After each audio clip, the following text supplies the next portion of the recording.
Hello, friend. Welcome to Grandpa's Horror Stories. Don't forget to like, subscribe, and comment your own stories. All story rights reserved to original authors. Join us now and let our stories come to life. When I was a child, a strange boy rescued me from my kidnapper. Thank you for all your advice and feedback on my first post. So I wanted to address some things before I begin. First of all, I am born and raised in Canada. To some of you thinking that my parents' passing might somehow be related, it's not. They died in a car crash according to my grandmother. And for people worrying about me going to the forest alone, I won't. I'll be going today. I wasn't able to yesterday, and you're about to find out why. I got a call last morning from the police department that went something like this. Hello, this is the police department. Am I speaking with Mark? Hi, yes, this is Mark. How may I help you? We want you to come in today for questioning. Is it about the cabin? I'm afraid I can't share any details. Could you come in by 12 a.m.? Of course. I grabbed my car keys and slipped out of my pajamas into something more appropriate and told my wife I'd be going to the police station. My son was bummed out again that I was leaving so early. Usually we play together on the weekends. I'll make it up to you. Okay, buddy. While that did make him brighten up a little bit, he was still sulking. Looking at my son like this, his disheveled bed hair, crumpled Tom and Jerry pajamas, it reminded me of my own childhood a little bit. It reminded me of a bittersweet memory. The last time I saw my parents, it was also the weekend, a Sunday. Usually we'd sleep in on Sundays and then go have fun. But they woke me up early this day, said they had to get to work and that I'd stay with grandmother. I sulked to back then, and I remember the exact words my father told me. I'll make it up to you when I'm back. That made me brighten up a little, and I also loved staying with Grandma. I tried thinking about them every day since I desperately wanted to remember their faces, their smiles. But I was young, I hadn't made many memories. So over time, their faces grew blurry in my mind, and now I can only see the pictures my grandmother has shown me of them. Daddy, Liam places his small hand onto mine. I was in a daze again. That's been happening more and more, often where I just lose track of what's happening around me and disappear into a train of thought. I'll be going now, Liam. We'll play later. Okay. His eyes sparkled like the ever-starry night sky. Liam nodded solemnly. I had a feeling that nod wasn't exactly for me, but more for him, as if he made a decision. I watched as his lips curled into a smile, and he ran off back into the living room. I heard my wife laugh from a distance, and when I looked over, she was shaking her head in amusement. I'll be going now. I chuckled out a goodbye and walked out the front door. I tried to rack my brain during the short 15-minute drive to the station, tried to remember the boy from my dream. But all my thinking only resulted in seeing a blurry version of my dream that only grew more blurry and confusing the more I thought about it. Once I arrived at the station, I noticed that the parking lot was unusually full for a Friday, and as soon as I walked inside, I was met with two large men dressed in black. "Follow us," they said in a commanding voice, and I obliged, falling in pace behind them. We passed through a series of corridors and a couple flights of stairs. Eventually, we ended up in front of an elevator, which was strange since We should be at the very back of this building, judging by how long we were walking. The smaller of the two men and put a card key, and the elevator door opened. The taller one motioned for me to step inside. The combination is 1 for 7-3, I nodded. Looking around this futuristic elevator, it had no floor buttons, but a combination pad instead. I input the combination, and the door began closing. The two men turned around and began walking in the direction that we came from. The elevator buzzed to life and began descending, and what I thought would be a couple-second ride actually lasted a couple of minutes. It eventually slowed to a stop, and another set of doors opened up behind me instead, catching me by surprise. I was met with a dimly lit hallway that seemed to have no end. Both walls were lined with doors, each one about 20 feet apart. One of the first doors were open, and I noticed a middle-aged woman with brown hair tied into a bun standing in the doorway, motioning for me to come over. My feet began moving me in her direction as I took in the craziness of my situation. When I was within a couple feet of the woman, I realized that I recognized her. She was one of the people I spoke with when I walked out of the forest a month later. I don't really know why I remember her so clearly, but I do. I think her name was Laura. She stepped aside and let me enter the small room. It looked like your average interrogation room, two simple chairs with a small square-shaped table between them, and on the opposite side a one-sided mirror, a door to the left of that. I sat with my back to the mirror, and she sat in front of me. "Do you remember me?" she asked. "Yes, you were one of the people looking for me when I went missing, Laura," he asked. "It's nice to see you doing well, Mark." She pulled out a folder out of her leather bag and placed it on the table. "Do you know why you're here?" "Because of the cabin," I answered, leaning forward and placing my arms on the table. She nodded. "It is related, but not the reason. Why then you went missing for a month in a forest as an 8-year-old and came back completely fine. Better than fine, actually."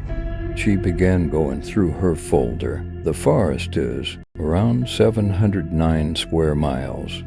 There were over 100 volunteers that were looking for you, some going as far as a dozen miles deep into the forest." I leaned back and took a deep breath. "Yet you weren't found. Isn't that strange?" I nodded.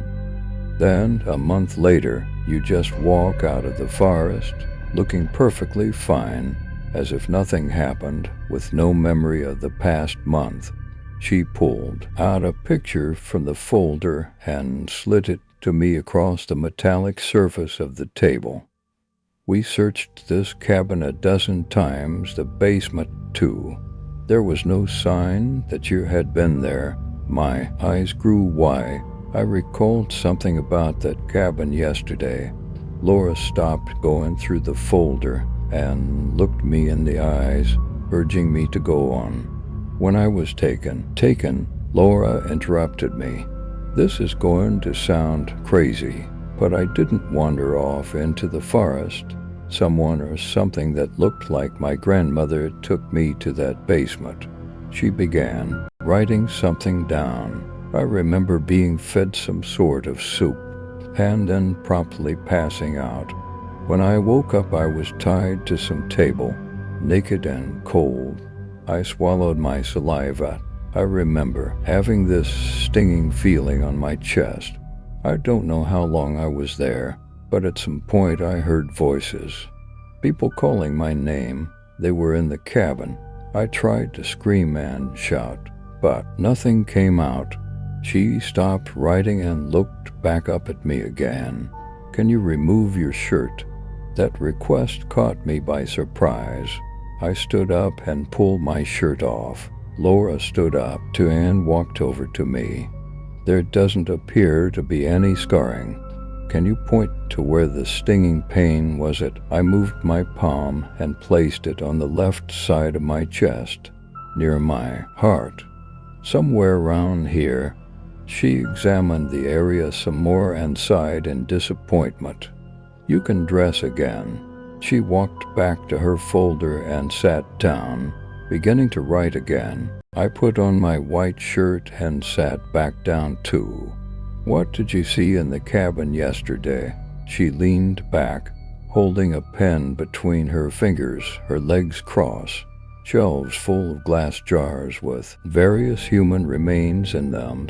A pile of dead bodies, some rotten beyond recognition, while others appeared to be newly deceased. There was that god-awful stench of rotting bodies, too. She began writing again. What did you seek out the cabin? I crossed my arms and sighed. I had a dream about the stairs leading down into that basement, so I decided to check it out. Laura nodded, but she wasn't looking at me. She was looking behind me, at the mirror. Did you see, hear, or feel anything strange in the forest? How did you know? I was baffled. She knew so much. All of this was so strange. Had I told this story to an average policeman, I'd be admitted immediately. But Laura seems to believe me. She seems to know more than she's letting on. What was it? I felt a presence, as if something or someone was following us. She began writing again. What are you writing? Merely documenting our conversation, she answered in a monotone. Then, what is that camera for? I pointed with my chin to the top left corner of the room. Laura stopped writing and looked towards it. It's broken. Then, without missing a beat, she asked another question. Do you remember anything else? I leaned back and thought about it for a moment. Do I remember anything else? Last night I had a dream of that cabin and that basement. There was another boy, maybe my age, that came to help me. Her eyes grew wide. Another boy, yes. He looked all dirty, with messy brown hair and torn clothes. But it was just a dream, so I don't can. Laura interrupted me with another question, while sliding another picture to me. Was this him? The picture showed a young brown-haired boy wearing red overalls and a big, wide smile on his face. His eyes were obscured, as if blurred out. I couldn't make them out. I'm not sure. I didn't get a good look at his face in my dream. Laura was simply looking at me, looking into my eyes. It felt like she was looking into my soul. Who's he? She took the picture back and placed it into her folder. Another boy that went missing during that time period. Did he return like I did? Laura shook her head and continued writing. The silence between us was deafening. I was tapping my foot on the ground in a nervous tick. What is going on here? How is my disappearance relevant to the dead bodies discovered in the basement of that cabin yesterday? I finally let my curiosity get the better of me. Laura continued writing. Not looking up to face me, I slammed my fist on the table in anger. Damn it, tell me something. That short outburst of anger made her look at me, or rather behind me. She looked at the mirror and nodded. And then a lock clicked, then another, and soon the door beside the mirror was beginning to open.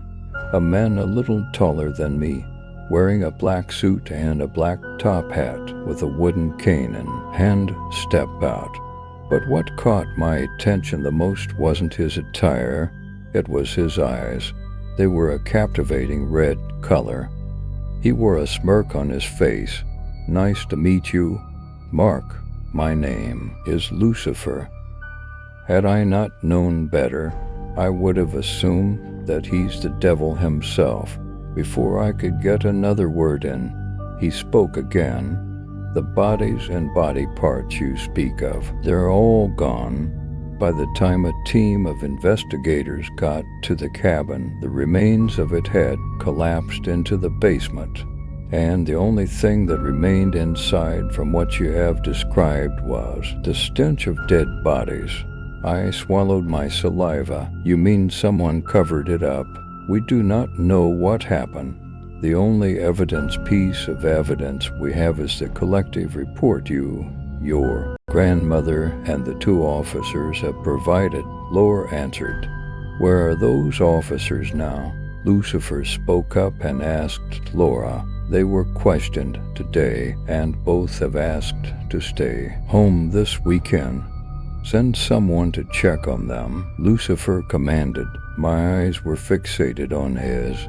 Those eyes, I remember having seen them before. Have we met before? I asked. Lucifer, I don't believe we have, he answered, not bothering to look at me. No, I definitely have seen those eyes before.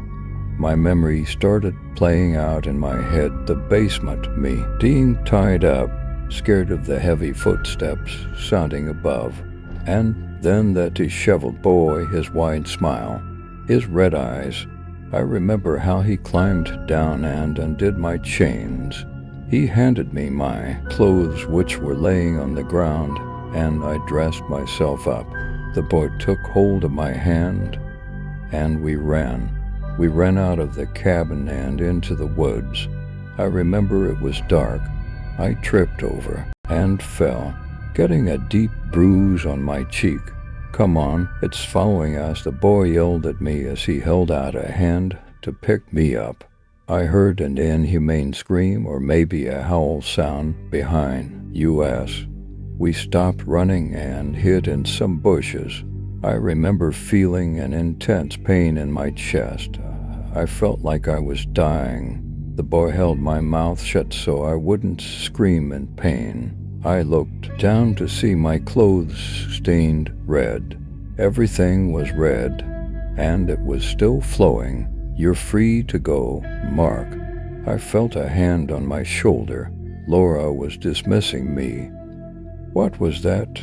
It didn't feel like a memory. I wasn't remembering. It was like I just was there. I placed a hand on my chest. Mark, Laura was waiting by the door. I looked around. Lucifer was gone. I walked past her and back into the elevator. The code is 8473, Laura informed me and gave me a half smile. I input the code and then spoke as she turned around to walk back. Those red eyes. I remember the boy had the same red eyes. Then the elevator doors closed. I don't know why I told her that, but she didn't chase after me. I was led back to the front of the station by the same two men dressed in black. When I went outside, I noticed that it was dark. That made absolutely no sense. The interrogation, or whatever you wish to call it, it didn't take longer than 30 minutes. Then how did it get so dark so fast?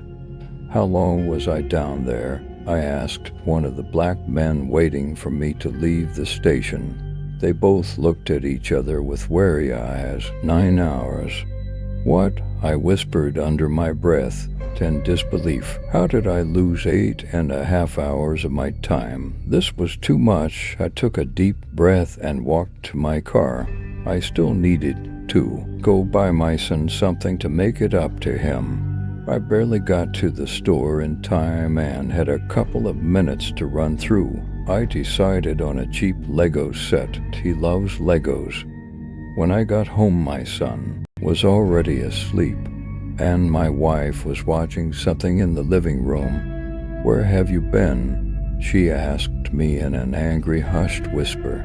It took longer than I thought at the police station. You missed all of my calls and texts. She snarled at me. Huh? I pulled out my phone. There were indeed over a dozen of calls and texts. I'm sorry, I apologized, giving her a kiss on the forehead. Liam drew something for you. It's on the kitchen counter. Also, dinner's in the fridge. You can microwave it. I nodded and apologized again, walking over to the kitchen. I placed the Lego set on the counter and looked around for Liam's art. It was upside down. I turned it around and I got chills all over my body. I took a sharp breath, trying to process what I was seeing. There appeared to be two boys, green all around them. One of the boys had his hand on his stomach, and the stomach was all red. The other boy had red eyes and held his hand over his friend's mouth. Liam drew what I had seen in my vision just an hour ago. He drew me and the red-eyed boy hiding from whatever was chasing us. It was a child's painting done with crayons, so it was hard to make the details out.